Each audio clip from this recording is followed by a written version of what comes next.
Le PDN, parti de l'espoir pour le développement national, a fait une conférence de presse ce lundi.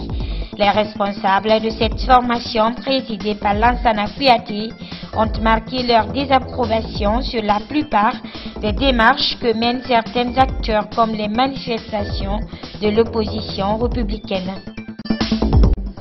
C'est parti pour Fitini Music Show édition 2017. Cette compétition réservée aux enfants a été officiellement lancée ce dimanche au Palais du Peuple. Cette fois-ci, c'est Mohamed Baba Kouyaté du groupe scolaire Omar Kamara qui fait comme Sekou Jamal Bendessa du groupe Gangan. C'est tout pour les grands titres de l'actualité de ce lundi. Bienvenue à tous. Bonsoir à tous, merci de préférer Gangan TV pour vous informer. Bienvenue dans cette édition.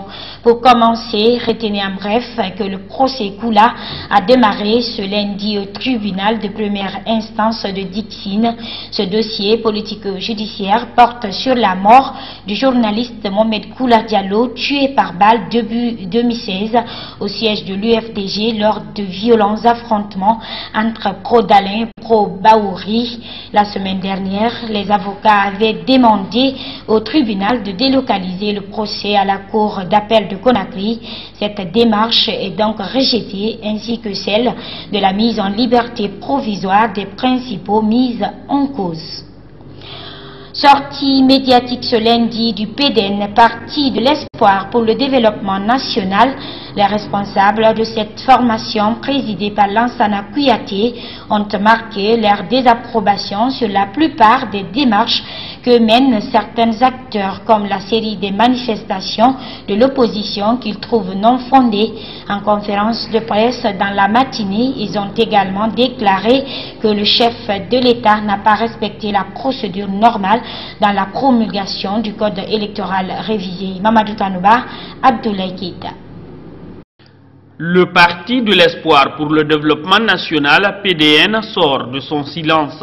Les cadres de cette formation politique, présidée par Lansana Kouyaté, souvent absent du pays, ont fait une analyse de la situation sociopolitique de la Guinée. Le porte-parole du parti, François Bournou, a tout d'abord déploré le retard accusé dans l'organisation des élections communales. Si les communales ne sont pas tenues en 2017, ça aura des conséquences sur le calendrier de 2018. Et la somme de ces deux conséquences peuvent aussi jouer sur la tenue des élections présidentielles en 2020. Donc ça risque vraiment d'affecter tout le calendrier global électoral de notre pays. Le PDN privilégie le respect des textes de loi au détriment des accords politiques.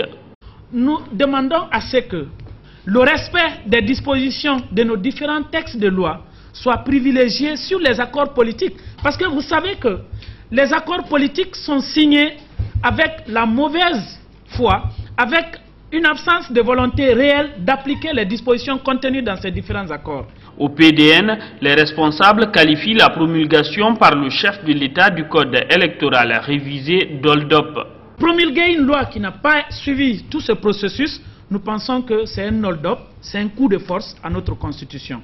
Et nous pensons également que tous les signataires de l'accord de 2016 sont responsables de cette situation. François Bournou, avec l'éclatement de l'opposition républicaine en plusieurs branches, a appelé les uns et les autres à la constance dans leur vision. Pour nous, il est encore possible de rattraper la chose. La seule chose qui peut, ou la seule solution qui pourra résoudre ce problème, c'est la constance dans nos visions politiques et dans nos démarches. Quand on est opposant, on doit rester dans la vision d'opposant.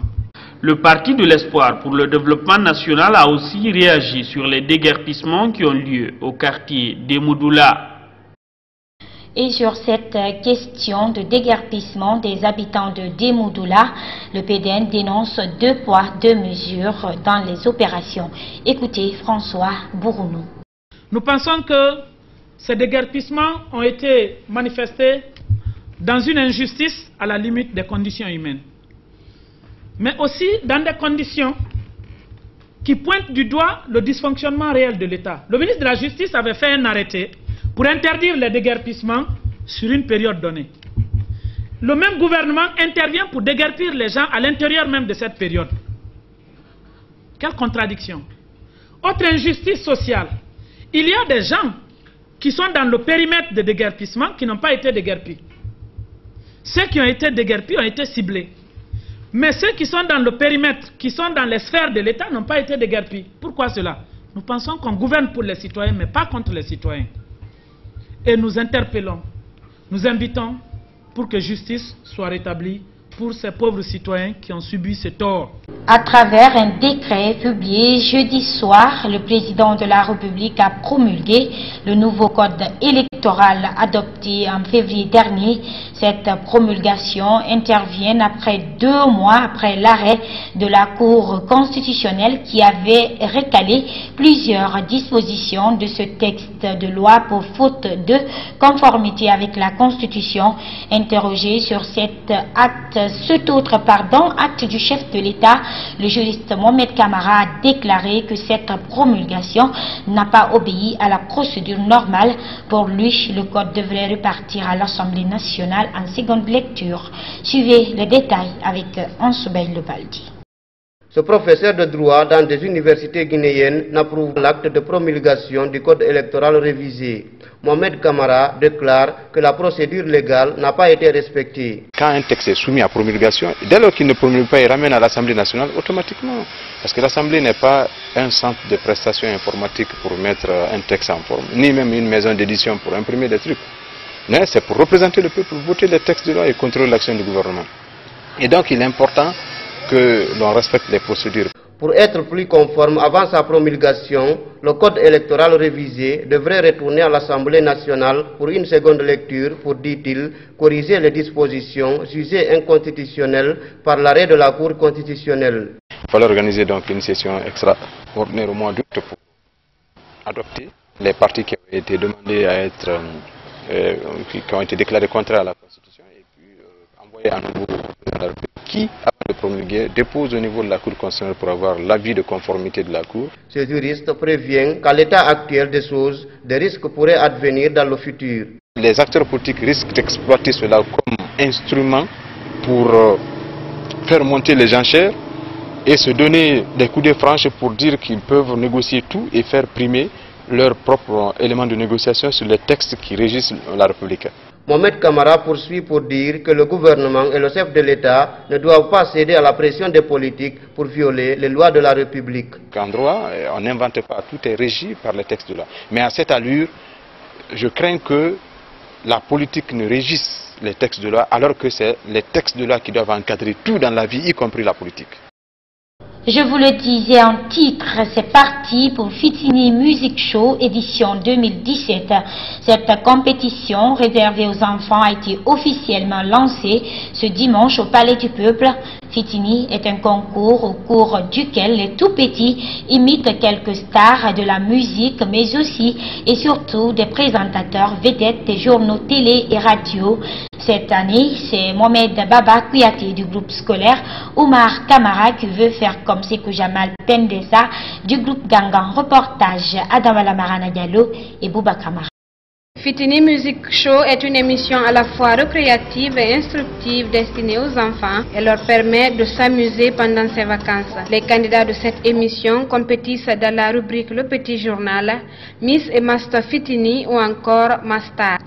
Sekou Jamal Pendesa du groupe Gangan, coach Mohamed Baba Kouyaté, admis cette année à l'examen d'entrée en 7e au groupe scolaire Oumar Kamara. Ce journaliste présentateur se dit rassuré après la première sortie de son imitateur. Je suis vraiment content de la première sortie de mon petit, même s'il n'y a pas eu compétition aujourd'hui. La vraie compétition commence le 13. Il n'a pas de problème, seulement on va chercher à lui donner une lecture journalistique. Mohamed Baba, confiant, promet de remporter le trophée. Je me sens à l'aise. Je vous promets de remporter la victoire. Cette 6e édition connaît des innovations.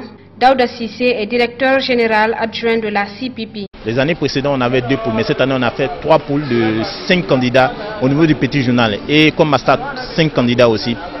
Ce qui fait qu'on a des candidats de petit journal qui sont au nombre de 15 et comme ça 15. Cette année encore on a initié Master Fitini parce que l'année passée c'était Miss Fitini. Le lauréat du petit journal va participer au Salon du Livre de Paris et à la Foire internationale de Bruxelles avec Arma Tanguini.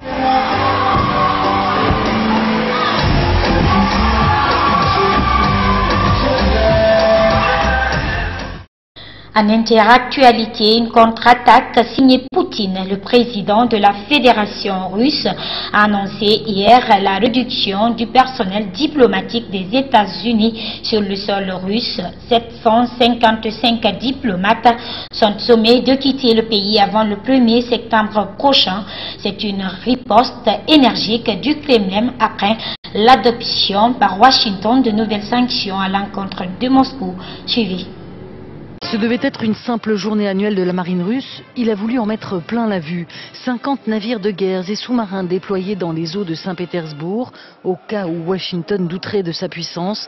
D'ailleurs, la prochaine fois, c'est à la télévision que les diplomates américains pourront s'en rendre compte. Ils sont 755 à être invités à faire leur valise d'ici un mois. À un moment donné, nous devons répondre parce que c'est impossible de tolérer indéfiniment l'insolence à l'égard de notre pays. D'autres mesures de rétorsion sont possibles, ajoute Vladimir Poutine, qui se dit contre à la date d'aujourd'hui. Tout dépendra de Donald Trump, qui n'a pas encore validé le nouveau train de sanctions contre la Russie, adopté à la quasi-unanimité par le Congrès. Le Venezuela a voté ce dimanche pour désigner les membres de l'Assemblée constituante censée renforcer le pouvoir du très contesté Nicolas Maduro. Le scrutin s'est tenu dans un climat particulièrement tendu, 10 morts au moins pendant 2 week-ends. Mais malgré le chaos, Nicolas Maduro est plus que jamais déterminé à reprendre la main. Reportage.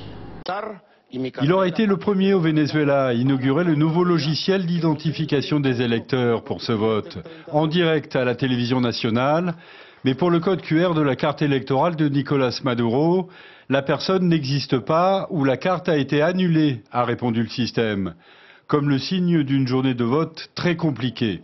C'est un jour réussi avec une large participation. Caracas a été secoué par de véritables scènes de guerre en ce dimanche d'élection qui déchire tout le pays. Au moins 4 policiers ont été gravement blessés dans cette énorme explosion. La police intervenant sans ménagement dans les rues du centre de la ville, où à coups de gaz lacrymogène et balles en caoutchouc pour déloger des dizaines de manifestants, bloquant la principale autoroute d'accès au centre de Caracas.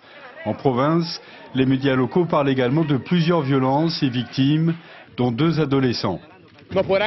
Ils peuvent nous blesser, ils peuvent nous briser, ils peuvent même abandonner certains de nos cadavres, mais ils ne nous feront jamais obéir, nous ne les reconnaîtrons jamais. L'opposition vénézuélienne appelle désormais à manifester ce lundi et mercredi contre l'installation de la nouvelle Assemblée constituante qui devrait siéger 3 jours après la proclamation des résultats. Ainsi prend fin cette édition d'information. Merci à vous tous de l'avoir suivi. On se reprend demain pour de nouvelles informations. Et d'ici là, portez-vous bien.